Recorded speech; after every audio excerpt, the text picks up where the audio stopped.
చాలా పురాతనం. అంటే అంత గొప్ప ఘనమైన చరిత్ర. ఒక పక్క ఆ చరిత్ర ఉంటే ఇంకొక పక్క మనము సాయుధ రైతాంగ పోరాటం, ఏ ఊరిని దట్టినా ఏ గడపను దట్టినా ఆ జ్ఞాపకాలు లేనటువంటి ఇల్లు నల్గొండలో కనపడదు.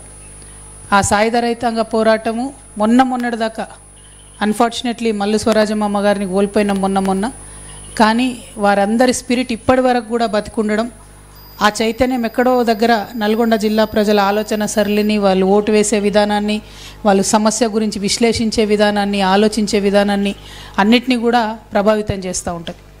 ఇది ఆలోచన పరుల జిల్లా, ఇది చైతన్యానికి మారుపేరైనటువంటి జిల్లా. ఈ జిల్లాలో ఇక్కడి ప్రజలతో నేను తెలంగాణ ఆడబిడ్డగా ఈ జిల్లాలో దాదాపు ప్రతి నియోజకవర్గంలో తెలంగాణ ఉద్యమంలో చాలా చోట్లకి తిరిగినటువంటి వ్యక్తిగా, అంతకుముందు హుజూర్ నగర్ ఇక్కడ ఉన్నప్పుడైతే ఇక్కడ సిమెంట్ ఫ్యాక్టరీలు ఉన్నాయి, ఉద్యోగాలు వేరే వాళ్ళకి ఇస్తున్నారని చెప్పి ఒక ప్రత్యేక కార్యాచరణ తీసుకొని కొలువు కోసం కొట్లాట అనే కార్యక్రమంతో తెలంగాణ ఉద్యమం అంతా కూడా ఫైట్ చేసినాం ఇక్కడ పిల్లలకు ఉద్యోగాలు రావాలని.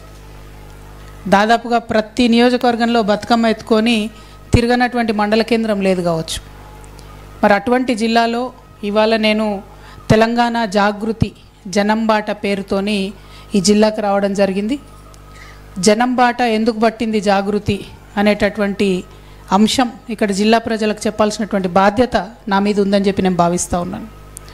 ప్రత్యేకించి మీ అందరికీ తెలుసు, తెలంగాణ రాష్ట్రం ఏర్పాటు నీళ్లు నిధులు నియామకాలు అనేటటువంటి ఒక ట్యాగ్ లైన్తో మనం తెచ్చుకున్నాం. వచ్చిన 10 ఏళ్లలో అనేక విజయాలను సాధించినాం. ఇంకా సాధించాల్సినటువంటి విజయాలు కూడా చాలా ఉన్నాయి. దానికి పెద్ద ఉదాహరణ మన నల్గొండ జిల్లానే. తెలంగాణ రాగానే మన నీళ్లు మనకు వస్తాయి అనుకున్నాం.